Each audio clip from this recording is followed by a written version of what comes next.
என் அன்பு பிள்ளைகளே, உன் வாழ்க்கை என்னும் பயணம் மிகச் சிறியது. நீ தேடும் பொருள், நீ சேர்க்கும் உறவு, செல்வம் எதும் நிரந்தரம் இல்லை. உன் நோக்கமும் முடிவும் ஒன்றே, அது என்னை அடைவதே.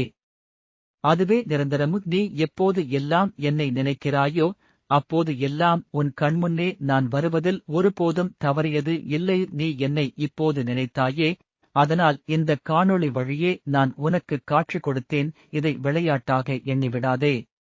இது உன் நற்காரியம், உன் பயணத்தின் உண்மையான திசை. நீ வாழ்வில் எதை தேடினாலும் என் அருள் இல்லாமல் அது முழுமையடையாது. உன் மனதில் தோன்றும் கேள்விகளுக்கான பதில் நானே, உன் துயரங்களுக்கான தீர்வு என் அருளே. நீ என்னை உண்மையாய் நினைத்தாய் என்றால் நான் உன்னிடம் வந்துவிட்டேன். பயப்படாதே என் பிள்ளையே. உன் வாழ்க்கை எப்போதும் ஒரு சரியான பாதையில் செல்லும், ஏனெனில் என் கருணை உன்னோடு உள்ளது. இதை முழு மனதுடன் நம்பி நான் உன் அருகில் வந்துவிட்டேன் என்று நீ உணர்ந்தால் ஓம் சரவணபவ என்று பதிவு செய்.